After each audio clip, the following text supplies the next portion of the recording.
Hello, welcome everyone to our California State panel on how to get things passed. I was going to introduce the four speakers. I am well known for not being terrible at introducing people, so I let them introduce themselves.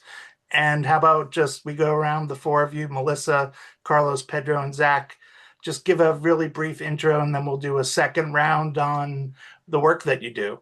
But just maybe hello to everyone and to your other panelists. So, Melissa, would you mind going first? Yeah, good morning. So nice to be here with you all. My name is Melissa Morris. I am the State Advocacy Manager at the Gyres Institute. I manage California and Florida state and local policy work, and I'm based in San Diego County in the city of La Mesa. And I will pass it to Carlos. Hello, everybody. My name is Carlos Alarcon. I am with the California Immigrant Policy Center. I am a health policy manager, so dealing with any and all things at the intersection of immigration and health policy, primarily focusing on statewide policy. So, trying to pass things through the California legislature. But we do work with coalitions on trying to pass things at the local level as well. And I can go ahead and pass it over to Zach. Yeah, thanks, Carlos. Hey, everyone. My name's Zach Liu.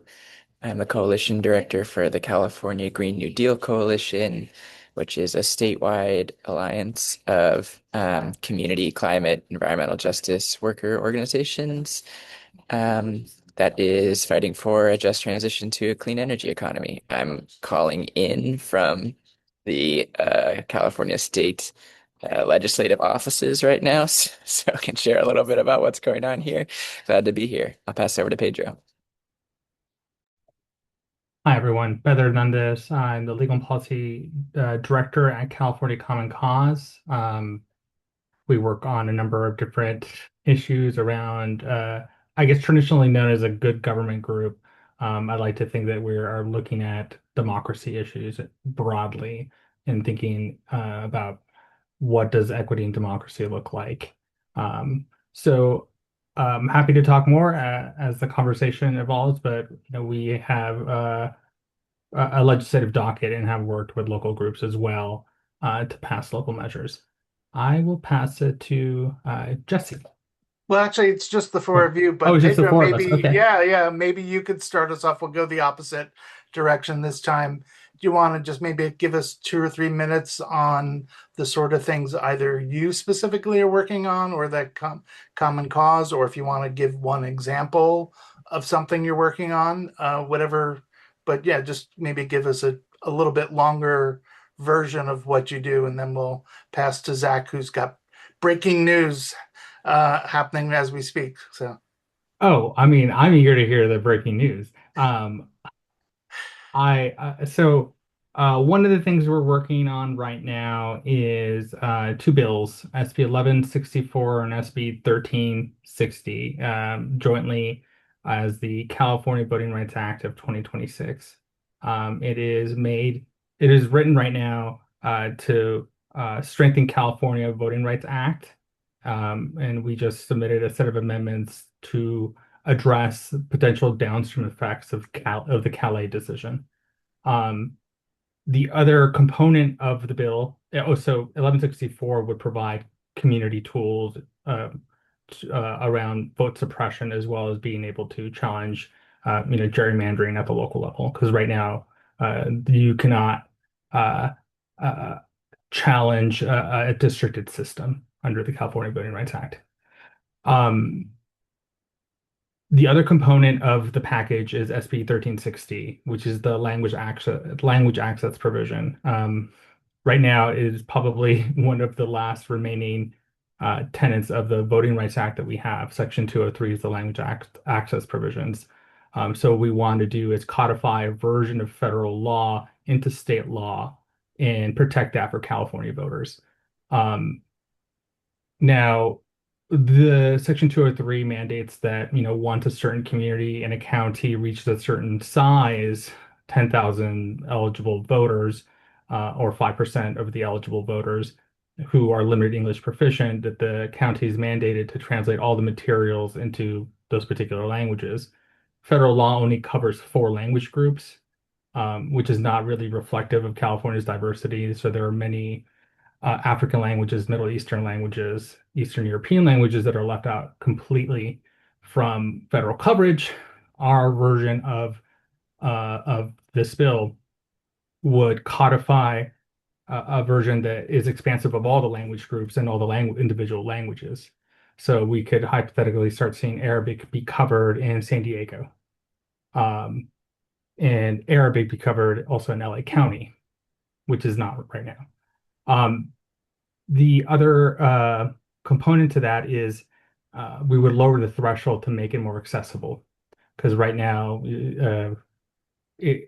10,000 is a very high threshold to meet. I know that my particular county, Santa Cruz County, we're surrounded by counties that are covered under 203 for Spanish, but Santa Cruz County has never been covered for Spanish under federal law, as long as I've been alive, at least. So I think there was one 1975 determination, but then that changed. But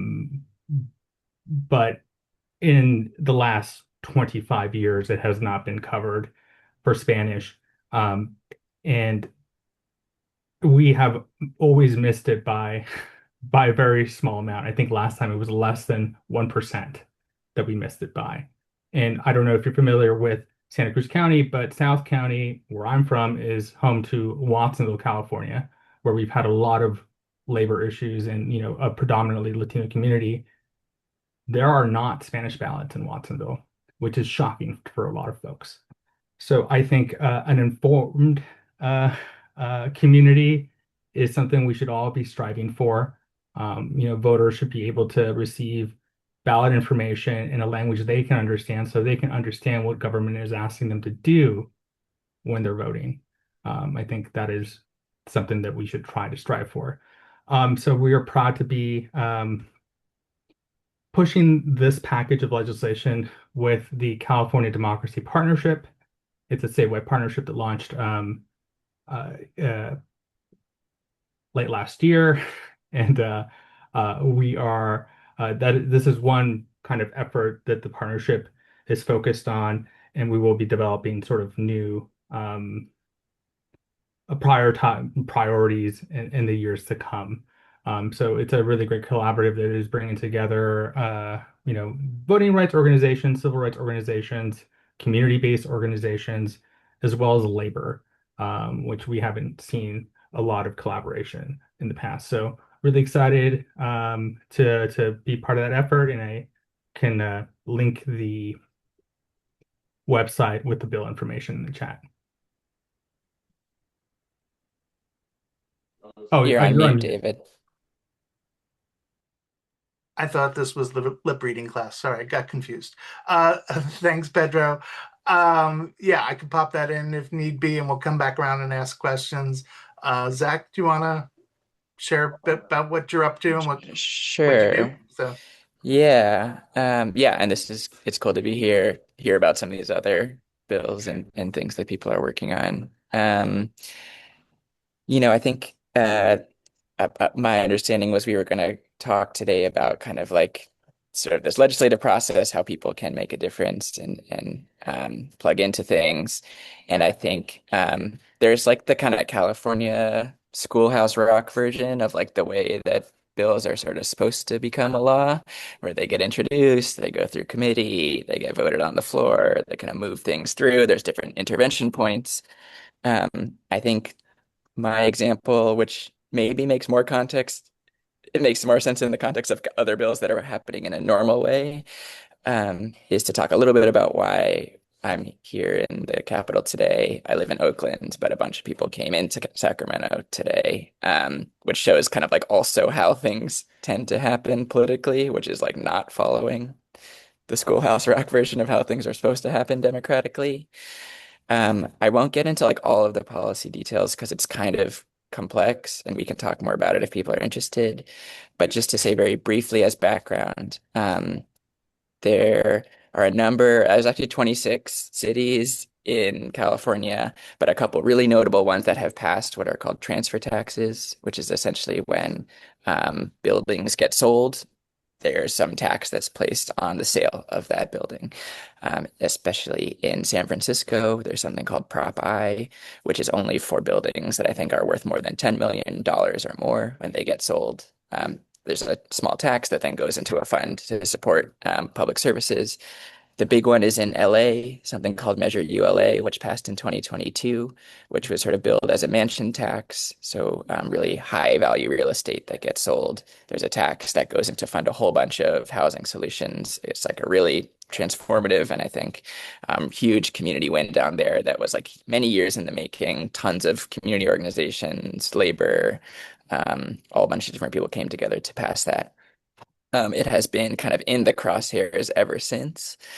Um, and what happened this past Monday is a couple of legislators took an existing bill that was completely unrelated and did what is called a gut and amend, where they just strip out all of the language of that bill and they add in completely new language, which essentially allows the bill to like move past, skip all these different steps and allow them to kind of move in an expedited way.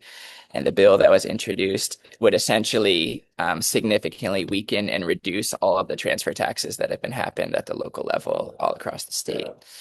The reason that they have done that, or at least the reason that they say that they've done that, is because there is a ballot measure that is being threatened to put on the November ballot this year by this group called the Howard Jarvis Taxpayers Association, which is most famous for passing Prop 13 back in the 70s, but is essentially like a very strong anti-tax group. They are trying to put a ballot measure on the ballot that would essentially make it almost impossible for local governments to raise new taxes. And so this bill was sort of introduced to try to be like a negotiation to say, if you take that ballot measure off the ballot in November, we'll pass this bill. We think that's a bad deal. And in fact, the Jarvis people have said time and time again that they're not going to pull the ballot measure. We will know by the end of today, because today is the deadline for ballot measures to be on the ballot if that actually goes forward. But it has led to this like mad dash of people trying to understand what this new bill is, trying to like get and talk to people to find out what's going on. We had people come up from LA, from I live in Oakland. People all over the state come up today because we thought there was going to be a hearing this morning about this bill. And we showed up and then the hearing started and they said it's canceled and, and just canceled the hearing.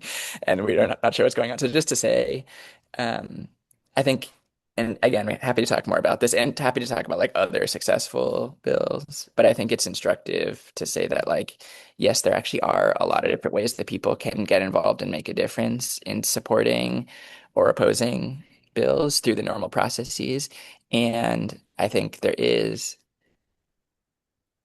I mean, maybe anti-democratic is a strong way to say it, but the like kind of normal public processes that are meant to allow for people to understand and have a voice in legislation that's happening, even people who are super well informed, doesn't always play out that way. And sometimes these kind of political decisions are made at like essentially leadership between like the governor and like the legislative leaders with very little say from community members, certainly, and even from like advocates and other people that are actually in the building.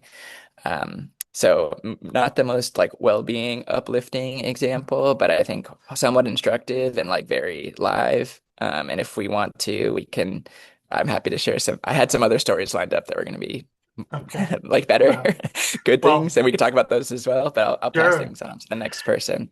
Yeah, and thank you for rushing up there despite it getting canceled and all the others, and getting us to sign on and so forth. Carlos, you were nodding your head a lot as Zach was telling some of his stories, so maybe you want to share a bit more about what you do. So Yeah, no, yeah, I was nodding because at CAPC we've managed to use some of the strategies that Zach has been speaking about to sort of our benefit, right? For instance, in our efforts to expand our state's Medicaid program, Medi-Cal, to immigrant Californians, we started our process through a legislative bill, right? To get the conversation going, to get support, to get organizations on the ground to show up in numbers to support these efforts. But once we were able to get the victories through the budget, once we were able to get commitments through legislative leadership and the governor that that our Medi-Cal program was going to be expanded, we ended up dropping the bill altogether because the real victory was getting it in the budget, right?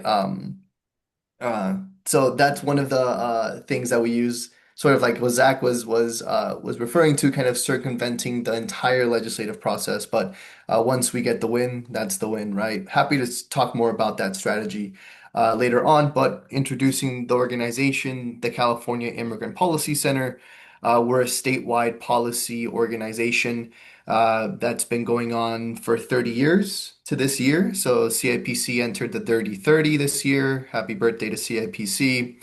And we focus on transforming systems in the state of California to really benefit our immigrant community. I focus on health and public benefits policy, but we also deal with detention and deportation policy and economic justice policy as well at the statewide and local level. We primarily do this work through coalitions. So if you have heard of a coalition that ends in for all, 9 times out of 10, that's probably us. For instance, Health for All, that's the coalition where we primarily do our Medi-Cal access work. We also have Food for All, where we try to expand our state's California Food Assistance Program to immigrant communities. Additionally, Safety Net for All, economic mobility for all, opportunity for all, representation for all, right? We have a lot of different coalitions. The nice part is that we have a good track record of winning these things, right? So our Health for All coalition, that was the main driving force that expanded our Medi-Cal program to undocumented Californians. Through our Representation for All campaign, we've managed to get hundreds of millions of dollars from state funds to go to legal representation for Californians facing deportation proceedings. We've also been able to get entrepreneurship grants for undocumented Californians. We've also played a part in our state's SB 54 sanctuary law. Does have some kind of holes in the law, but we managed to get a good amount of protections in there. But yeah, that's the sort of work that we do at CIPC. We're not a grass tops or a grassroots organization. We're a grass middle organization. We organize the organizations that have those grassroots members throughout the state of California. We are up and down the state of California. We have staff in LA, Sacramento, San Diego, Central Coast, Central Valley, and we are trying to get some folks over at North State as well. We focus on building up the capacity of local organizations. We don't like to go into these locations in California and kind of say we're the big dog, do as we say. We like to find organizations that are trusted messengers in their community and figure out how we can support them to increase their capacity, whether it be through organizing trainings, legislative trainings, or also giving them grants as well. So that's sort of some of the work that we do. Thankfully, we have been at the forefront of the fight for some of our state's most progressive immigration policies, and also happy to answer any questions that folks may have later on. But happy to pass Awesome. it over to David. Yeah, love the term grass middle. That's my first time hearing that, and love the strategy, especially if it's working. Melissa, you want to share a bit about what you're doing? Yeah, for sure. Hi again. So I work for the Five Gyres Institute, and I will add our website right here in case you're unfamiliar with us. But we're a small but mighty nonprofit that has been working on microplastic solutions, research and policy and programs for over 15 years now. So our policy team is small but mighty. There's two of us. Our senior strategist who runs our federal policy is based in Florida. And then myself, I manage, like I mentioned, state work for California and Florida. So I can speak a little bit on past efforts before my time, as well as what I've been moving forward with and like how I came up with the strategy. But in 2023 and 2025, there were two separate bills. One was regarding microfibers. An excess amount of research shows that one of the highest contributors to microplastic pollution is actually synthetic clothing and microfibers that come off of our clothes when they're being washed. So really great research if you want to dive more into that. But we came up with a bill along with the Nature Conservancy and the Ocean Conservancy that had true bipartisan support in the state of California. Republicans and Democrats were on board with the microfiber filtration bill that would have required new washing machines to have a secondary filter to be able to capture all these microfibers. It made it up to Governor Newsom's desk, and he ultimately vetoed the bill. We had a similar experience with a microbeads bill, which was focused on intentionally added microbeads. And for context, microbeads are a different type of microplastics that are intentionally created. So think about these tiny, tiny pieces of plastic that are used for like face wash and cosmetics or laundry detergent or fabric softeners. So it was a larger comprehensive state bill, and it also included plastic glitter. Now, there are plastic alternatives that aren't, there are glitter alternatives that aren't made of plastic. And ultimately, again, true bipartisan support, he vetoed this bill as well. So after conversing with our partnering orgs, we realized that being an election year, strategically, 2026, it did not make sense to put in all of our efforts again on either of those bills. So I still wanted to do something. Now, at the local level, there are ordinances that are a bit more work for city staff and council, and ultimately are binding by law and ideally would have enforcement. So instead, I've decided to work on a microplastic prevention resolution. And what I have been doing for over 6 months now is I put together this resolution, which a resolution is still fantastic. It is not as strong as an ordinance, but it's still a step in the right direction. And the hope is to have as many cities throughout all of California, whether it's coastal, inland, Republican, Democrat-led, nonpartisan, truly doesn't matter, to take the draft resolution that I have created, take that if they want, tailor it to fit their city's needs, and have as many of these possible to then funnel up to this new governor, whoever this person is, and say, hey, all of these cities or counties really, really feel strongly about microplastics, and whether it's the focus is human health and the impact that microplastics are having on their people in their city or county, the impact that microplastics is having on their ecotourism, on their food, XYZ, and then have that person, whoever this is, take action at the state level in as detailed as he may wish.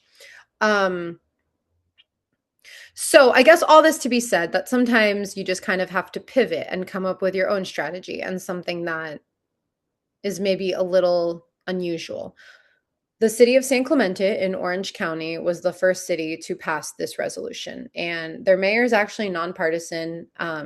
Their council is heavily Republican, and it has a couple Democrats. So I was pretty shocked to have them be the first. And right now, city of Laguna Beach, also in Orange County, they're finalizing the resolution. So I think the perspective as well that I'm hoping for now is even at the federal level, like we had our annual DC fly-in 2 weeks ago, where we took our policy team to DC and we met with folks on the Hill in Congress, senators, representatives, their staffers. And I know that for different topics, it is an incredibly trying time and there isn't a lot of alignment. But when only speaking about microplastics and human health, there seems to be a very beautiful overlap of very conservative folks who care very strongly about human health, and of course, people that have always been behind ending plastics that are finding this really unique intersect. So we're running with it, and we're finding common ground. So all this to be said, yes, there's some great strategy always with like doing, state and local ordinances, but resolutions work sometimes too.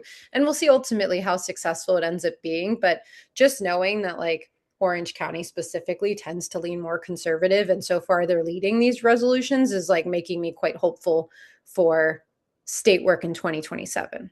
Now, depending who's elected as governor, our plan is to work on microfibers again at the state level in California, but I don't know. We'll maybe have to pivot or edit. Yeah. I'm not sure. It'll be interesting. Yeah, and I think that there's a couple of questions in the chat, and it leads to maybe a good overall question for all four of you. Is, as a couple of you alluded to, there's multiple different strategies for getting these things passed, and part of what we're here is to talk about like what works and what doesn't work. So let's talk about the governor's veto and how that sort of shows up for any of the different projects that you're working on. And a couple people were asking why he vetoed it, but we may never know exactly why he vetoed it. We might have suspicions or something. So feel free to share if you do know. But really, the question for I think all four of you, and then I'll open it up to questions from everyone else, including the four of you can ask questions as well, since we're a small but mighty group, to borrow Melissa's phrase.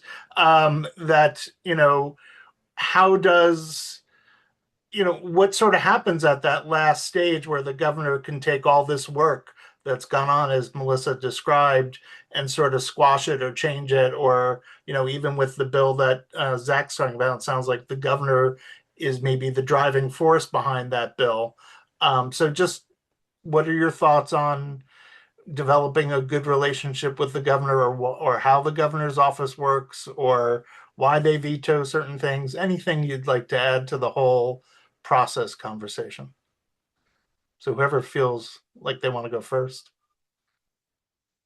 Yeah, I can go ahead and get started. I think on the tail end of your question, I think it's very important to have a good relationship with the governor's office, specifically the staff member who is in charge of your specific policy issue. Thankfully, in the governor's office, the governor's immigration policy person was once upon a time CIPC's government affairs director. So we have a connection there. However, that doesn't mean that they're always supportive of the initiatives that we try to pass, right? Um, One example that I could give is our Opportunity for All campaign. So that campaign is led by undocumented students, and we have different coalition members like CIPC who provide kind of counsel and guidance to the undocumented students. I helped start that coalition back when I was a student, and now I get to work on it as professional staff. But essentially, we work with legal experts, folks who argue immigration law at the Supreme Court, on how we can give some form of immigration relief using the Supreme Court's track record of siding with states' rights, right? So, long story short, our legal experts analyzed the 1986 Immigration Reform and Control Act, IRCA, and found that the prohibition on hiring non-federally authorized immigrant workers only applies to the federal government and private entities. IRCA itself does not mention state or state entities, and that's important because in any federal prohibition that the federal government has wanted to extend to states, it has either written verbatim that it applies to state governments or has gone back and amended it to include states governments. It's never once done that for IRCA. So we kind of see a line there, kind of like right now, states are not barred from hiring non-federally work authorized individuals. Can we use that to see if we can get undocumented students without DACA the opportunity to apply for on-campus student jobs, right? We had 30 of the nation's leading immigration and constitutional law scholars sign off on our legal analysis. We tried going to the University of California's administration to do this. They ended up backing off when Trump got elected. And so we introduced a bill in the legislature. We were able to get it cruising through the legislature all the way up to the governor's desk. And the governor eventually vetoed that bill, stating that this issue should be handled in the courts, not by the state of California. So we took that to heart. We ended up suing the University of California for discrimination twice, and we won twice. So now we reintroduced the bill. and we're telling Newsom, the courts have now decided, Newsom, what's up, right? So thankfully, we've made it through the first house. We've made it through different committees in the second house. We have one more committee, which is the Senate Appropriations Committee. And after that, it goes to the full Senate vote, where we don't expect much hiccups because, again, last time around, we were able to get the bill to the governor's desk.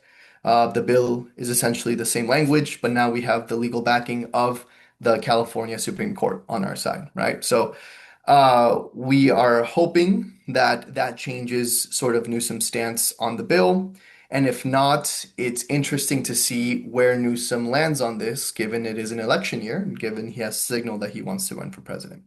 Right. So that's an example of how the governor's office, a governor's veto, can impact legislative strategy. Awesome. Anyone else want to share? I mean, there are several stories that I'm trying to think about. Uh, we had one bill signed recently that I'm thinking like there are some kind of lessons that I had. It was, one of the bills that I first worked on when I got to California Common Cause, which was the Levine Act expansion. So prior to 2023, local government, local there's a pay to play law on the books, and but in it was a direct exemption for local government, meaning that anyone who had pending business before a government agency could make political contributions to that elected who is going to vote on their license, permit, etc., application for zoning. And we, because this dealt with free speech as well as pay to play, contributions to speech now, that we needed to kind of think about what that bill would look like on several fronts, like not just one where having an identifiable problem. So that's just, and I'm speaking as like very general terms. Carlos, I think you have an identifiable issue, right? An identifiable problem, but it just in general, like, why do we want to close this loophole? Like pointing to the issue. So we built the legislative record of like all these pay-to-play controversies that happened all over the state at the local level, to be part of the legislative record. At the time, we brought the bill first to the chair of Senate elections, who at the time was Stephen Glazer, who wanted this to be a bipartisan bill. So that I think was helpful because if you're making any sort of changes to the Political Reform Act, you need 2/3 through. So understanding kind of the rules and what you're up against and like what the political terrain will look like. If you're making changes to the Political Reform Act, there are going to be special rules that are triggered. And then, having that identifiable issue, I think people were really upset with all these like pay to play controversies that were going out throughout the state, big money influencing local decisions and the, local electeds not thinking about the greater good, thinking about corporate interests. And that really upset community folks. And we had a lot of support from our members to push this legislation.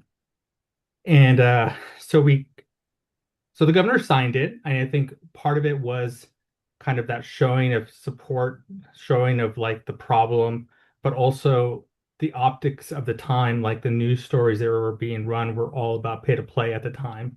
So kind of piggybacking on that sort of pressure for elected leadership to kind of close this problem that is happening across the state.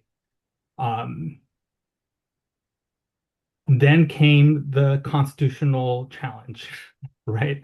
So luckily we worked with a great team of folks who kind of helped shepherd some of this in terms of like knowing to build the legislative record, to kind of use the language that like tie in the right phrasing to the purpose of the law, right? Which is to stop the appearance or actual quid pro quo, stopping pay to play, or the appearance of pay to play. This is kind of Supreme Court jurisprudence doctrine that is used. So a Superior Court decided, in favor of the state against the constitutional challenge, and they decided not to appeal because my sense is that the decision was very robust. So that was a huge win for us. It didn't stop future challenges to it in different ways. So there was at least 3 attempts to repeal these Levine Act expansions by Democrats, no less. So, which is frustrating, but they part of it is like not only passing the legislation, but being there to defend it afterwards and being there to be, protect your win. So once you have that win, like, oh, there's a new bill seeking to totally gut this law. Like, we need to talk to leadership. We need to talk to the committees. We need to, show, make the case, right? Why this is not the right approach. And then we also needed to address real administrative concerns that we were also hearing from the regulated community, like city attorneys, city clerks. And we were able to have really constructive conversations to come to, in some ways, like create a subset of like exemptions of the types of contracts that don't really raise concerns about pay to play. Yeah. Like contracts for where zero money is involved.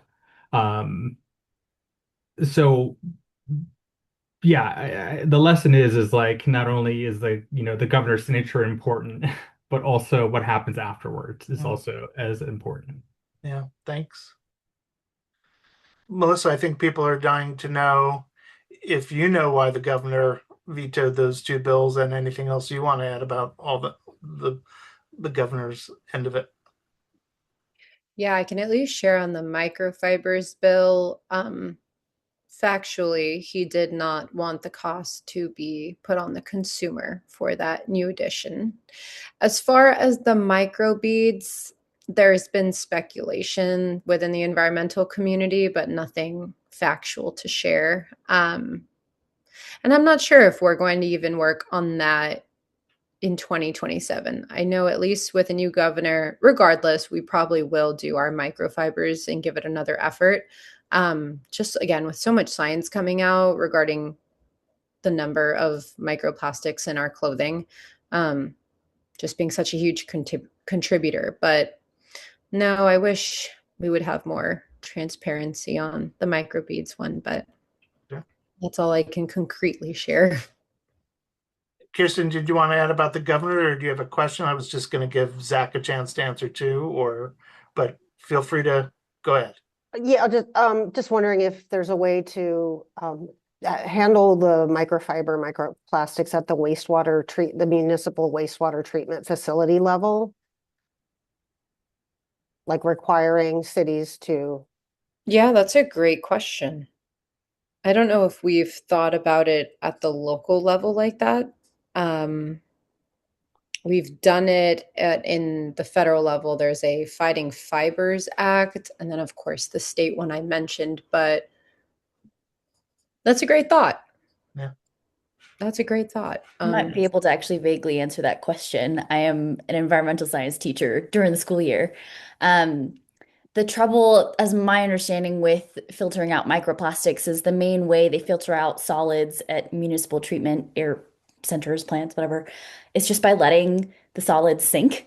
That's like honestly most of it is just letting the heavy stuff sink, and plastics are like just too light for that process to work. So like incorporating it into existing situations is really difficult for that reason, that it would have to be like a very expensive additional process. Right, but like in theory, yes, the like financial barrier as usual. Right, but put it on the cities to add that filtration. Yeah, but like that, yeah, it's like the cost to the consumer then becomes cost to the taxpayer, I think, on that one. Anyway, Zach, I want to give you a chance to answer too, if you'd like. So, Fair, and I don't want to interrupt this brain session. brain We'll trust that's bring happening Melissa on back this. for a plastics event.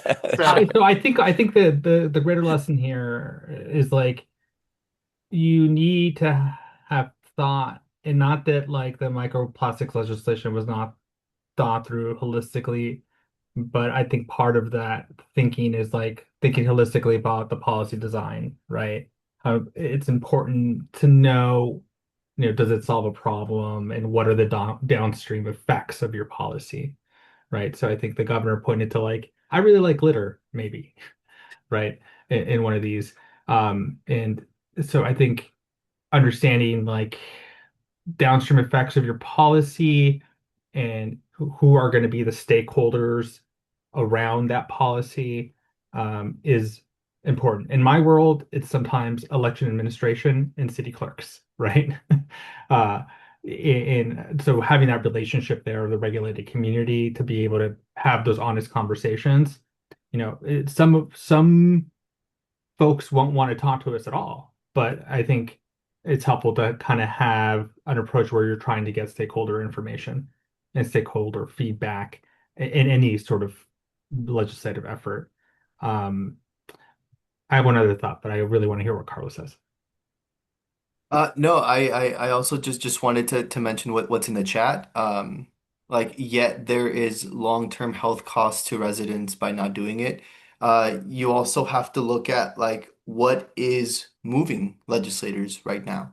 In terms of healthcare, in terms of the cuts to immigrants' access to healthcare, a lot of legislators were not moved by the human impact, the cost to humans, to immigrant Californians who will be losing healthcare. A lot of them weren't receptive to that. They were receptive to how their local county health systems are going to be further burdened if we are seeing more Californians going to the emergency room instead of going to get preventative care, right? So it also requires us to kind of pivot our talking points based on what moves certain members, right? And what we saw this past year was that members were more focused on how to save costs or how to avoid further costs than how to keep Californians healthy. Yeah, and I think you're absolutely right that you have to look at the downstream effects, not just on the regulated community, but on the human impact side. And, a good sort of, fact sheet or explainer to kind of lay that out and lay out that case. I think qualifying it with numbers is really helpful when you can kind of do that. Sometimes that's not always possible because you're sometimes working with data sets where undercounts exist, where you're not really getting the full picture of where folks are. A really great point, Carlos. Thank you. yeah. So, Zach, if you want to answer, great. If not, I'll seek out if someone else Sure. has another question. So, Sure, I can be quick just on this point of the government. I think it's like especially, interesting to think about right now because we'll have an incoming new uh, gubernatorial administration next year. We'll see who that is. But since I've been in this work, I've only sort of known a Newsom administration.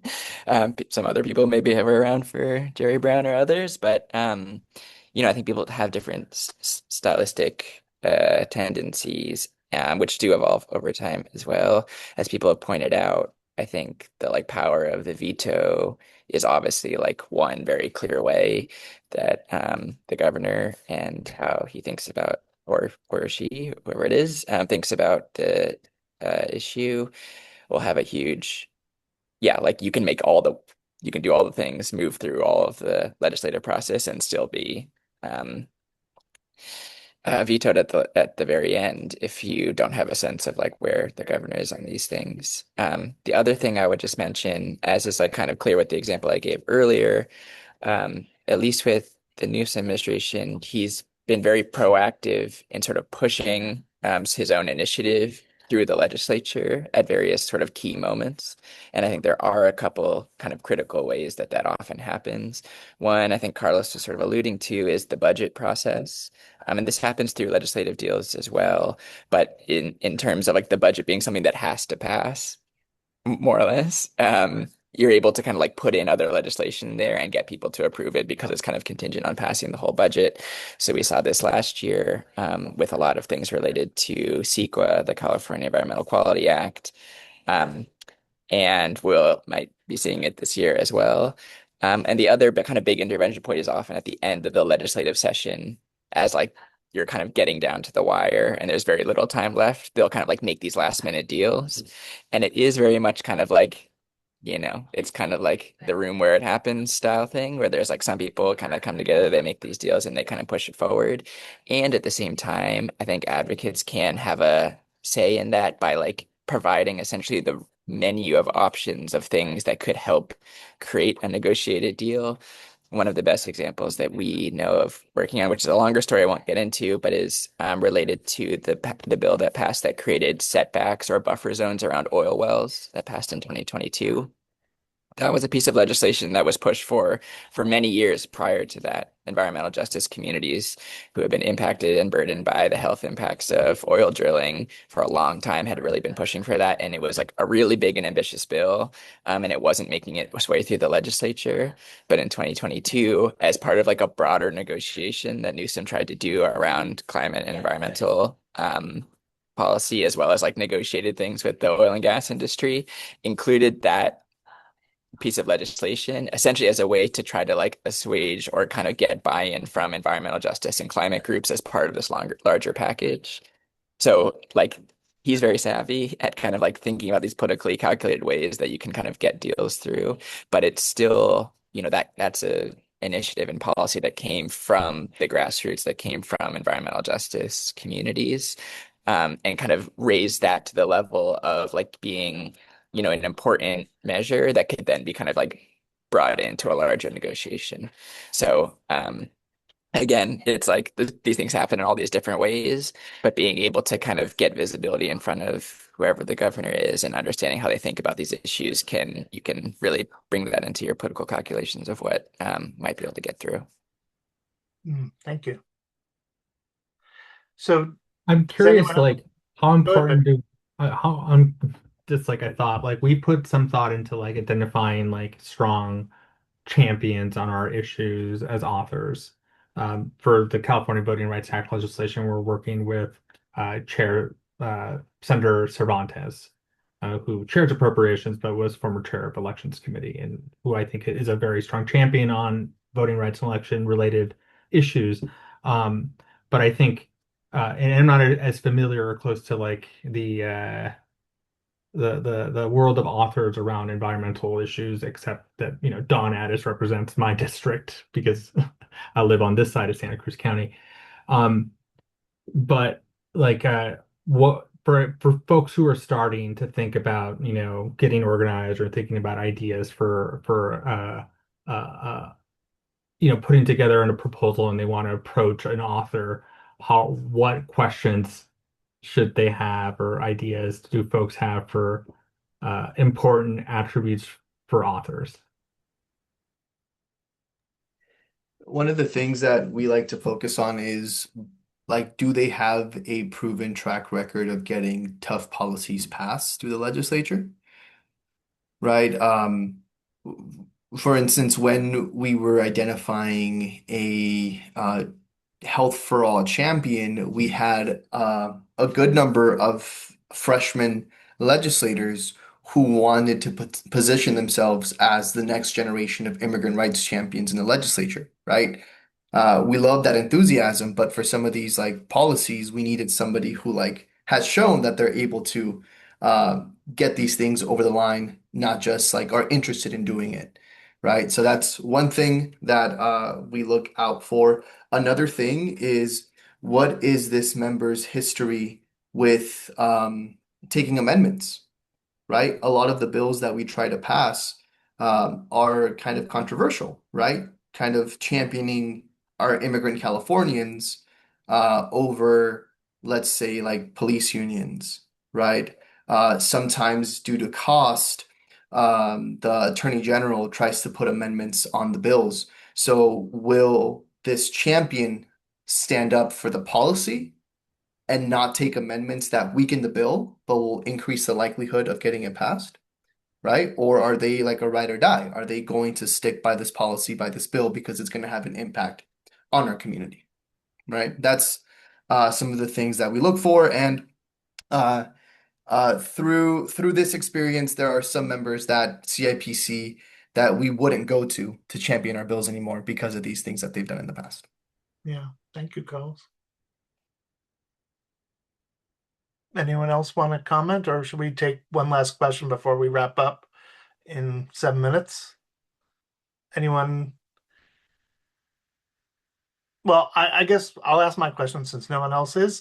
I think part of what we're trying to do here, We All California, is bring more people into the fray, so to speak, and, create maybe those grassroots members or bring in other nonprofit organizations in coalition with each other. So I guess maybe if you had thoughts about how do people who are just, at the entry level everyday citizens in the state, or how do they start getting involved? And maybe just a quick minute on that, since we're going to wrap up in about 5 minutes. Yeah, I'd say just show up, like the hardest part is actually like being in these conversations, right? So I work a lot with undocumented students who want to get into immigrant advocacy but don't know where to start. And I told them like, just show up, start doing the work, right? If there is a coalition that is meeting around this issue, attend those meetings.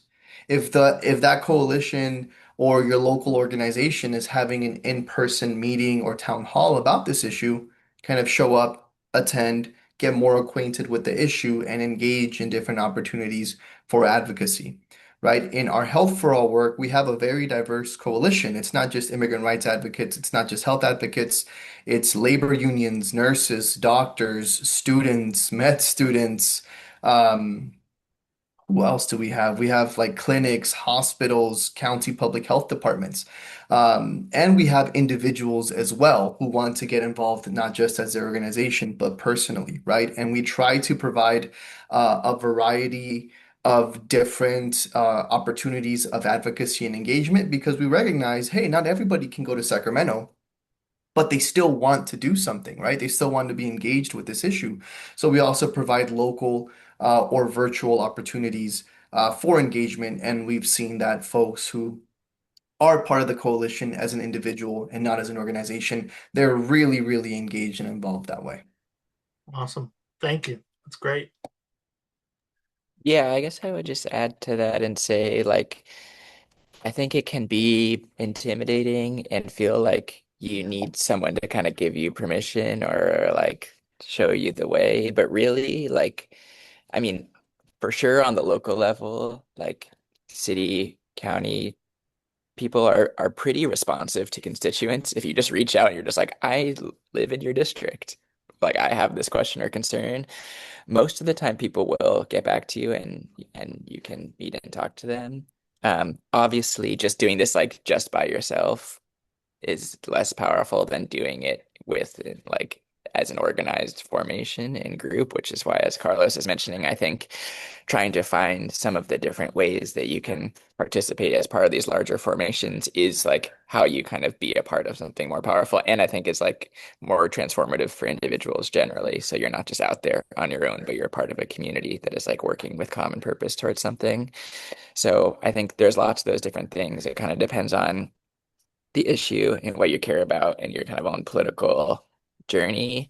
But as Carlos said, I think finding grassroots organizations that are doing work in your community and just like showing up and saying like I want to be involved in this way.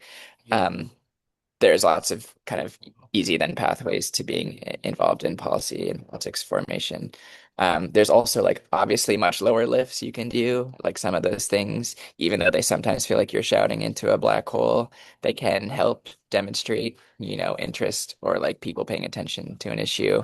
So there are often, letter writing campaigns and other things that you can do that don't require you to be going to a bunch of meetings every week, but can still like show your voice. So I'll add something in the chat about the thing that I'm here in Sacramento for in case people are interested, but also just I think more than anything would encourage folks to find others in the place you live to organize with. I think that's the thing that matters most. Awesome. I would say Melissa? come in with But curiosity for anyone new, okay, and being trying to understand like what the struggles have been of the history of the issues that you're about to engage in. So I'm a big history nerd, and I think it's really helpful coming into a new space and understanding where the struggles have been. And just because, and be curious about, other opportunities to meet with other groups on different issues, because sometimes one group, it might have a set of priorities and you have a different set. Like, don't be afraid to kind of have more conversations. For some folks, it took years. I guess for me, it took years to find my political home as to like where I feel like there's alignment with folks, and now that feels like very something I cherish, right? It's just like, oh, okay, here are my small group of people that I feel very aligned with, and that's not my work people, by the way. So yeah. uh, All I'll, right. Melissa, you get to finish off the conversation today. And No, that's great. I'll keep it so brief because what all three of the other panelists have said is super accurate. But I just echo the sentiment of like, especially just with the work I'm doing now, getting involved at the local level, like from the bottom up, basically. Meet with your mayor, your council members, city commissioners, especially if you live within that city, they should be very receptive to meeting with you like you are a constituent. And I think the other thing that's really changed perspective, when you're really just starting to get engaged, is remember they work for you. They work for us. We have voted them in. Like, they have to be holding up their end of the bargain. And if they're not, regardless of party, truly affiliation, they shouldn't be there. Like, they need to get out. They're not doing a good job. They should be listening to what we've asked for and what we need, and just politely reminding them that. But yeah, if you want to get involved in the microplastic prevention resolution, I'll drop my email in the chat. And if you have any connections in your city council or county, very happy to do that. But honestly, phone calls, emails, it goes a long way. Like, a little bit is enough. yeah, thank you. And thanks all four of you and everybody for showing up today and for letting me constantly ask you questions and figuring out how we can things. We put a whole bunch of it into a guide. I'll send that in the email. So thanks. That took like 8 months to put together, but really trying to bring more people into this, and hopefully millions and millions of Californians will watch this video and start joining your efforts. So maybe, maybe not. But thanks again for the time today, and I will stop recording so we can say the real stuff.